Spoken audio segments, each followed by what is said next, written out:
Background saya belakang itu hitam bang, hitam banget. Jadi pekerjaan apa, kejahatan apa yang saya tidak lakukan, saya sudah lakukan semua bang. Tapi ketika saya menemukan Indonesia Juara, saya itu ada dua pilihan. Kalau saya tetap di hitam, berarti saya tidak akan hitam begitu-begitu aja, saya harus hitam pekat. Dan kalau saya putih, saya harus putih pekat. Jadi saya memilih putih dan berubah.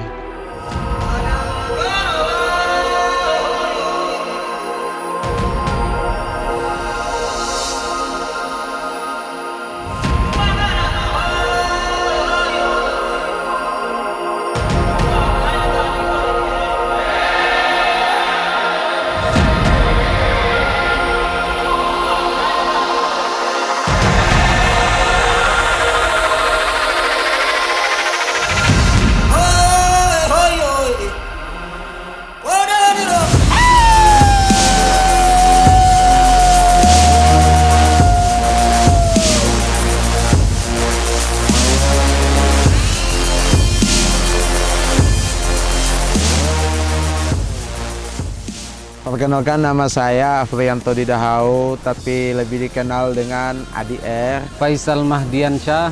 Nama saya Samuel Daramagu, biasa dipanggil ADM. Saya lahir di Pulau Sumba, yaitu di Kabupaten Sumba Timur. Saya asal dari Kodi, Sumba Barat Daya. Saya lahir di Waikabubak, tepatnya di Kabupaten Sumba Barat, Pulau Sumba, Nusa Tenggara Timur. Sebelum 2017 itu aktivitas sehari-hari saya itu sebagai driver antara kabupaten. Penghasilannya seminggu cuma 600 itu. Kalau ada yang butuh jasa kami ya dipakai, kalau tidak, tidak. Saya aktivitasnya sehari-hari mancing. Sini ada teman-teman saya, ada yang mancing, ada yang ke sungai, pergi mandi, pergi mandiin kerbau, pergi mandiin kuda di sungai. Saya belajar di Lembaga Pendidikan Islam. Kemudian saya mengajar, dan saya juga mengajar di SD. Hampir pengalaman saya mengajar itu hampir 10 tahun.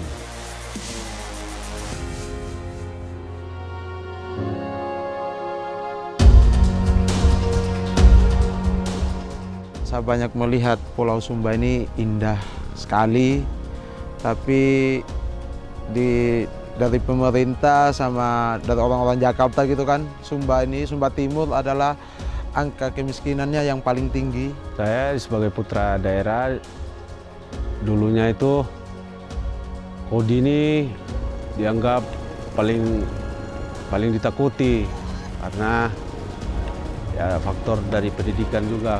Kebanyakannya di sini anak-anaknya nggak sekolah, begitu besar tidak mengerti. Kalau mau menunggu dari pemerintah atau segi pendidikan, saya kan tidak mendukung, dan tidak ada asosiasi pariwisata atau sekolah pariwisata yang gampang kita sekolah. Itu kan di Sumba itu belum ada bang. Jadi saya itu begitu ketemu sama Indonesia Juara, saya diterbangin ke Labuan Bajo. Saya dilihatin bagaimana salah satu daerah itu seperti Labuan Bajo yang saat ini tuh lagi primadona. Jadi setelah saya melihat bagaimana tim itu bekerja gitu kan, bagaimana melayani tamu, jadi saya itu secara tidak langsung itu sedang kursus atau sedang studi atau sedang belajar yang betul-betul saya itu tidak mengeluarkan duit sepeser pun gitu kan. Dikasih dengan gratis gitu kan. Padahal ilmu ini ilmu yang luar biasa gitu kan. Dan tidak semua orang itu bisa dan mampu menggali ilmu ini. Waktu saya lihat kamera itu apa, ada tuh yang terbang, saya juga namanya nggak tahu, cuma disebut drone gitu kan. Jadi saya tuh bagaikan botol aqua atau gelas aqua yang terbuang di jalan. Saya diambil, saya dipilih, aqua yang kosong itu saya diisi air, ya air itu ibarat ilmu yang diisikan di otak saya yang beku, otak saya dicairkan oleh Indonesia Juara, oleh Bang Faisal. Jadi saya dididik harus berjuang. Kapan lagi kalau bukan kita sendiri yang berjuang? Nah, kalau kita tidak berjuang, kita mau menunggu sampai kapan? Jadi saya itu bercerita ke dia, Bang Adi, kok bisa ya orang yang baru pertama kali bertemu dengan kita gitu. Begitu kita pulang dikasihkan drone, apa ndak takut rugi dia itu? Kalau kita tipu-tipu sedikit kan bisa gitu kan. Si Bang Ade jawab gini, Bang, ya sebenarnya sih begitu sih, tapi sayang Bang. Gitu. Orang percaya cuma satu kali saja, dia bilang begitu. Saya berpikir iya juga ya. Ya oke lah. Terus si Bang Ade bilang, Bang, pokoknya setelah kita sampai di Sumba nanti jangan menyia-nyiakan kesempatan gitu. Kita berjuang. Oke, dia bilang, "Au!" dia bilang gitu. Jadi dari situ saya mengerti, saya kembali ke daerah saya harus berjuang. Dan saya berjanji sama diri saya sendiri, sama Indonesia Juara, saya akan berjuang sampai maut itu memisahkan diri saya dengan pariwisata. Begitu saya dapat pelatihan di Indonesia Juara, saya senang sekali membuat dokumentasi, foto, drone. Makanya saya ingin tamu-tamu yang ke Sumba itu mendapat hasil kamera, hasil drone dari saya itu yang bagus-bagus. Sekarang bagi saya itu kamera itu adalah senjata. Gitu. Kenapa saya bilang senjata? Ketika saya memotret gitu ya, dan saya mengabadikan momen atau alam begitu, dengan kamera itu secara tidak langsung itu saya mengabarkan kepada dunia gitu, memberitahu kepada dunia ada loh alam yang seindah ini. Gitu. Kalau dulu sih senjata saya seperti biasa, ya ada parang di sini kan, namanya orang Sumba itu ada parang. Orang Sumba bilang itu katopo, kalau Sumba Barat itu katopo gitu. Ya walaupun saya tidak namanya ada di Sumba itu masih sampai sekarang ya tetap juga sih, tapi untuk sekarang itu senjata saya itu adalah kamera, karena kamera inilah yang akan menarik para wisatawan orang-orang yang ada di luar pulau itu. Dan kalau sudah habis dokumentasi foto-foto itu kadang pas acara bebas, yaitu seperti di bukit-bukit ya, kita harus melihat tamu tuh arahnya kemana. Ketika tempatnya itu tempat berdirinya berbahaya, kita tuh selalu siap menolong dan memberitahu. Itu Kak, kalau bisa Bang, kita geser ke situ karena di situ sangat berbahaya. Nah, kalau di air terjun, kadang-kadang kan ada tamu tidak bisa berenang, tapi mau basah-basah gitu kan. Nah, kita tuh harus bisa lepas baju, tinggal pakai pakaian pendek, masuk temani tamu tuh berenang. Kadang ajarin tamu berenang, kadang ada tamu mau lompat, tapi takut lompat. Ya mau tidak mau kita harus mau untuk temani tamu tuh, ajarin dia lompat, kita harus support dia, mentalnya dia, kita harus ajar sama yakinin dia bahwa di situ aman. Dan juga sebelum kita yakinin dia di situ harus lompat, kita udah tahu kedalamannya berapa, di dasarnya itu udah aman, tidak ada batu, tidak ada kayu, dan untuk lompatnya itu harus aman di dalam. Jadi kita berani untuk rekomend dia harus lompat gitu.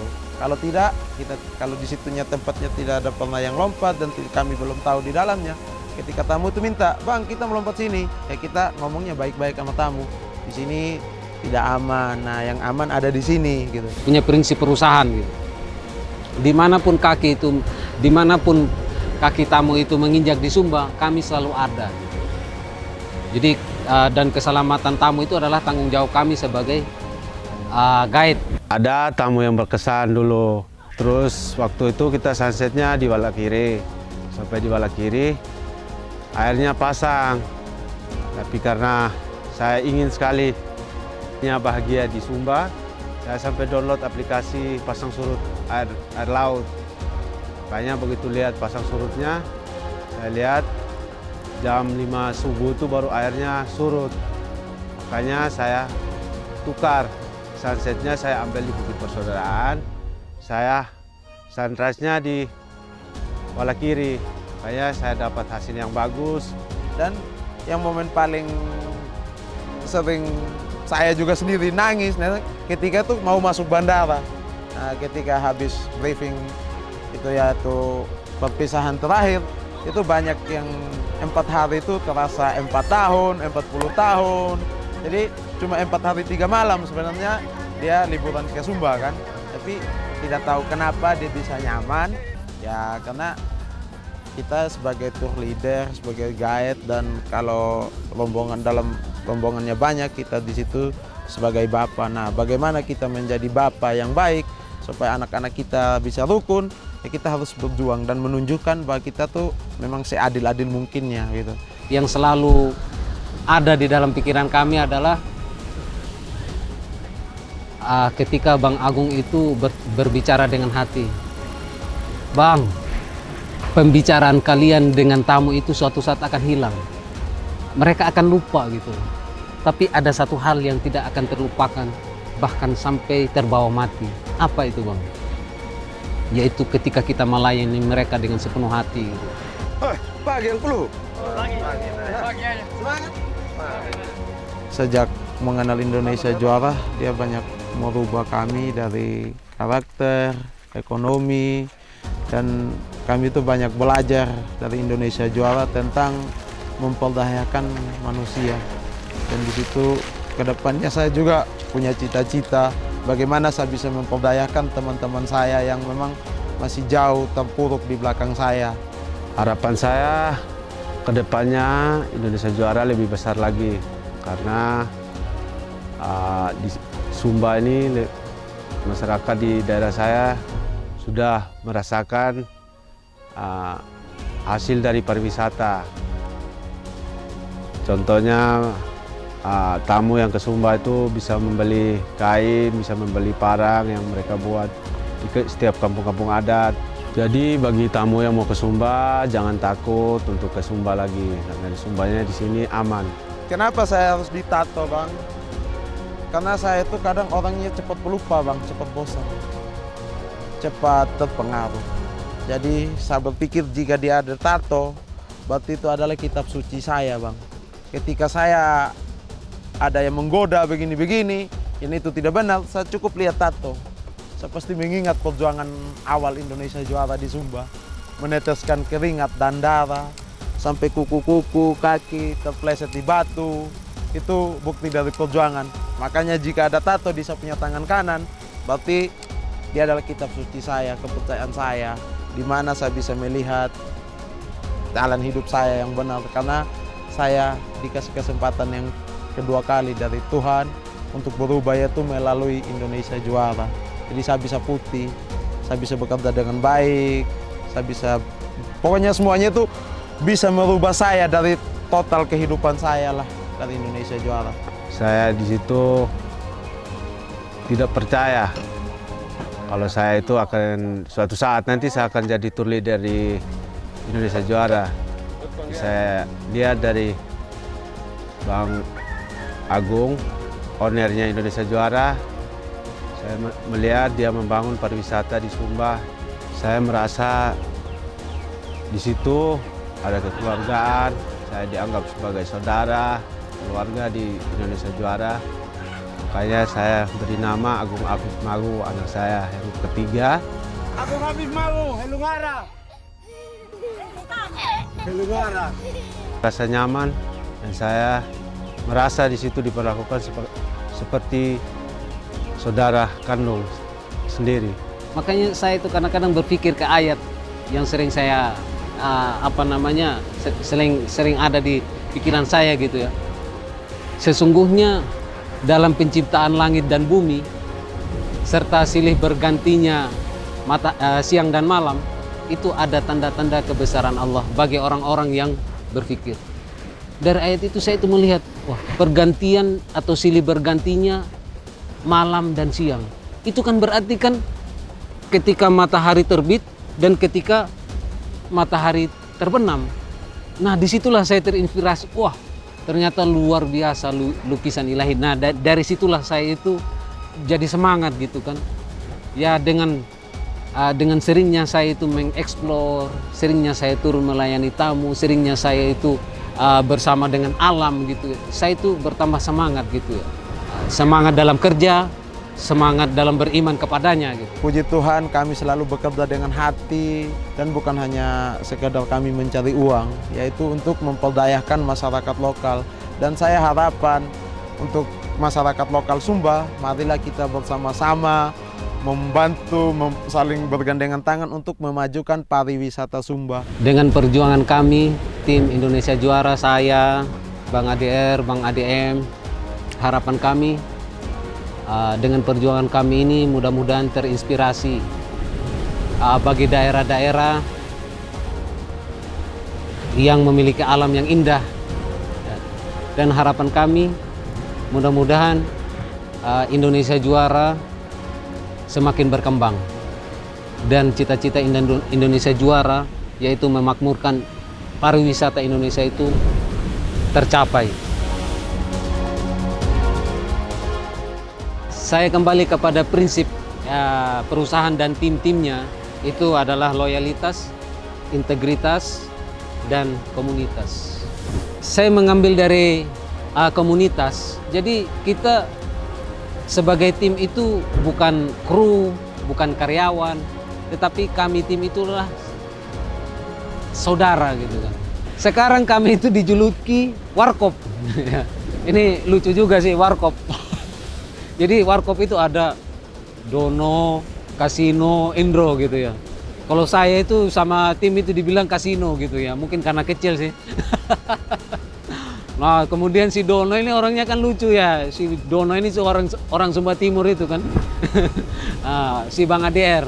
Nah si Indro ini kalau dilihat dari badan dan ya agak mirip-mirip dengan Bang Indro, makanya disebut dengan Dono Kasino Indro gitu kan.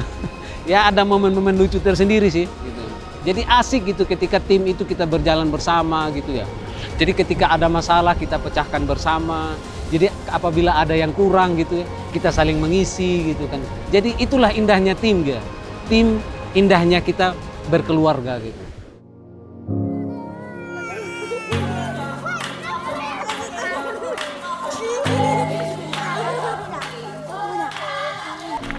Kayaknya ada yang belum mandi nih, Bro.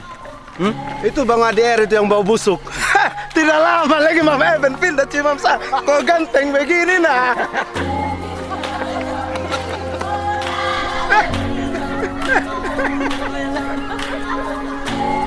Jaga anak, jaga ibu